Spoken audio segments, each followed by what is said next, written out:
किन्नर चुड़ैल। गोरखपुर नाम का एक गांव हुआ करता था। उस गांव में ज्यादा लोग नहीं रहते थे। उस गांव में एक गर्भवती विधवा औरत रहती थी। उस औरत का नाम कमला था। कमला अपने घर में अकेली रहती थी। उसके पति की सारी जायदाद उसके नाम हो गई थी, पर सभी गांव वाले उस औरत को मनहूस औरत समझा करते थे और सभी उससे नफरत किया करते थे। एक बार कमला राशन की दुकान पर खाने का सामान खरीदने जाती है।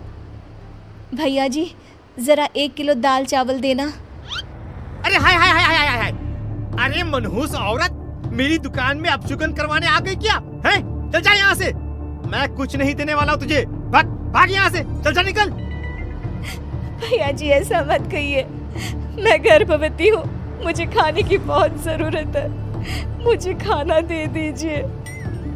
दुकानदार कमला को वहाँ से धक्के मारकर भगा देता है। तभी कमला रोते रोते उस गांव के किन्नरों के इलाके में आ जाती है। गांव वाले किन्नरों को उसी इलाके में रखा करते थे, क्योंकि वो लोग किन्नरों को पसंद नहीं करते थे और उनके इलाके में रहने से मना करते थे।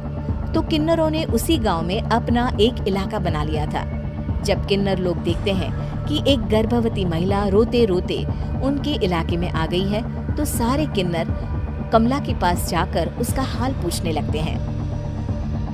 क्या हुआ बहन, तुम्हारी गर्भवती अवस्था में इतनी बुरी हालत कैसे है?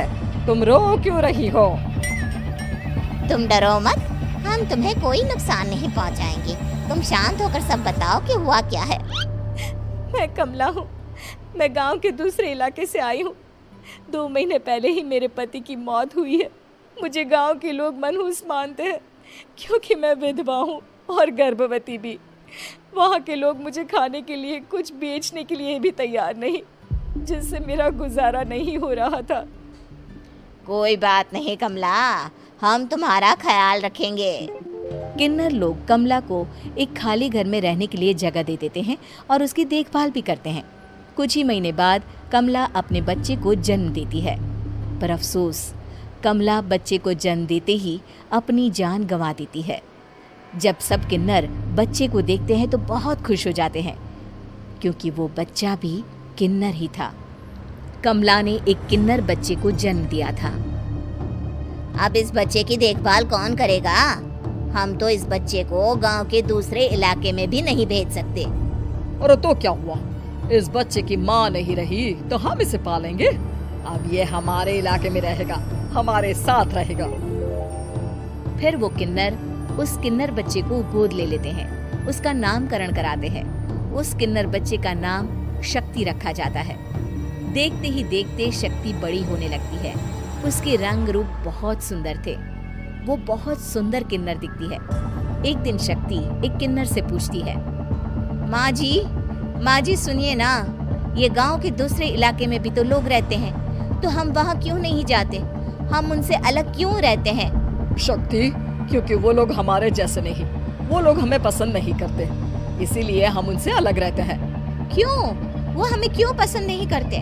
मुझे एक बार उस इलाके में जाना है, मैं एक बार वहाँ जाकर घूम कर आऊँ। शक्ति, खबरदार, जो तू उस इलाके में कभी भी गई तो अपनी जान नहीं गंवाना चाहती तो उस इलाके में कभी कदम भी नहीं रखेगी, समझी?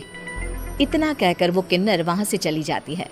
शक्ति उस किन्नर की बात सुनकर बहुत रोती है। माँ जी, ऐसा कैसे कह सकती हैं? उन्होंने इतनी सी बात के लिए मुझे इतना डांटा। अब तो मैं उस इलाके में जरूर जाऊंगी। फिर एक दिन शक्ति गांव के दूसरे इलाके में चुपके से जाती है। ये लोग तो हमारे जैसे ही इंसान हैं, तो ये हमसे नफरत क्यों करते हैं? जब शक्ति उस इलाके में पहुंचती है तो गांव के सारे आदमी उसके रूप से मोहित हो जाते हैं। वो लोग ये अंदाजा नहीं लगा पाते कि वो किन्नर है। शक्ति की सुंदरता देखकर सारे गांव वाले उसकी तारीफ करने लगते हैं। तभी गांव का चक्कर लगाने गांव के जमींदार का बेटा हर्ष वहां पहुंचता है। हर्ष भी दिखने में बहुत सुंदर होता है। जब हर्ष ने शक्ति को देखा तो वो भी उससे मोहित हो गया, और जब शक्ति की नजर हर्ष पर पड़ी तो वो हर्ष को देखकर मोहित हो गई। आपको पहले कभी इस गांव में देखा नहीं। इस गांव में आप नए हैं क्या? जी नहीं, वो मैं बस।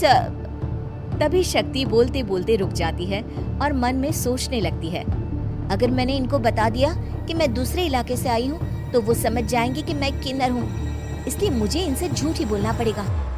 शक्ति हर्ष को कहती है, जी हाँ, मैं इस गांव में नई आई हूँ, यहाँ अकेली रहती हूँ। वैसे आप कौन है? आप भी इसी गांव में रहते हैं? जी हाँ, मैं इस गांव के जमींदार का बेटा हूँ। आपको किसी भी चीज की जरूरत पड़े तो आप मुझे बता देना, मुझे अच्छा लगेगा। ऐसे ही शक्ति और हर्ष एक दूसरे से रोज मिलने लगते। वो दोनों अपने प्यार का इजहार करने एक दूसरे से मिलने जाते हैं। तभी शक्ति का पीछा करते करते एक किन्नर वहां आ जाती है। शक्ति, मैं तुमसे बहुत प्यार करता हूँ। मैं तुमसे शादी करना चाहता हूँ। क्या तुम मुझसे शादी करोगी?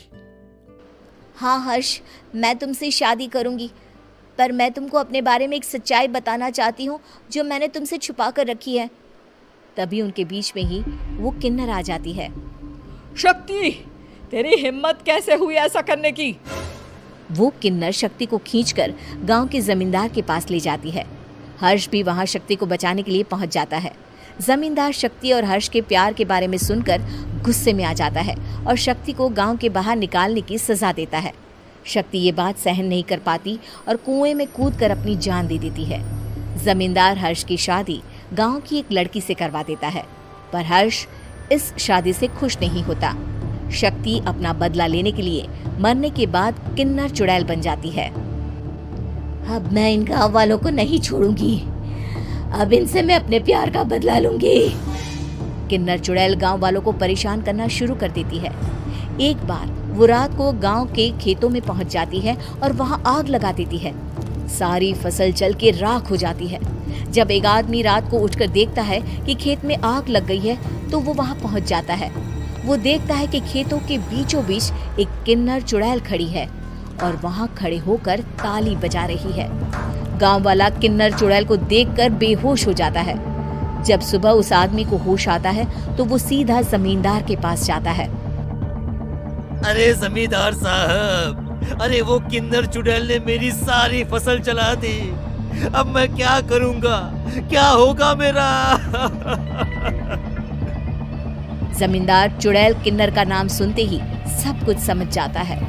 अब वो बहुत डर जाता है। उसी रात को जब जमींदार डर के मारे अपने कमरे में सो नहीं पाता, तभी वहां अचानक से किन्नर चुड़ैल आ जाती है।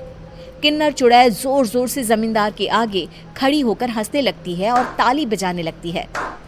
जमींदार उस डरावनी किन्नर चुड़ैल को देखकर बहुत डर जाता है। तूने मेरे साथ बहुत बुरा किया, अब मैं तुझे जान से मार दूंगी। नहीं नहीं नहीं नहीं नहीं, मुझे माफ कर दो, मुझे मत मारो। मैं कभी ऐसा दोबारा नहीं करूंगा। अब तुम जो बोलोगी वही मैं करूंगा। ठीक है, मैं चाहती हूँ कि किन्नर इलाका गांव के इलाके से जुड़े और गांव का कोई भी आदमी किन्नर समाज से द्वेष ना करे, उससे नफरत ना करे, नहीं तो मैं सारे गांव को मार दूंगी। और तुम गांव में एक नया कानून बनाओ कि अगर किसी ने भी किन्नर समाज को हानि पहुंचाने की कोशिश भी करी या इनसे भेदभाव करने की भी कोशिश करी तो उनको कड़ी से कड़ी सजा मिलेगी। हाँ हाँ हाँ हाँ, मैं ऐसा ही करूंगा। तुम जो बोलोगी वो मैं करूंगा, पर मुझे जाने दो प्लीज। तब वो किन्नर चुड़ैल वहां से चली जाती है। गांव का जमींदार किन्नर चुड़ैल का कहा मानते हुए दोनों इलाकों को एक कर देता है और नया कानून भी लागू कर देता है। तब से वहां किन्नर समाज और बाकी गांव वाले शांतिपूर्वक रहने लगते हैं।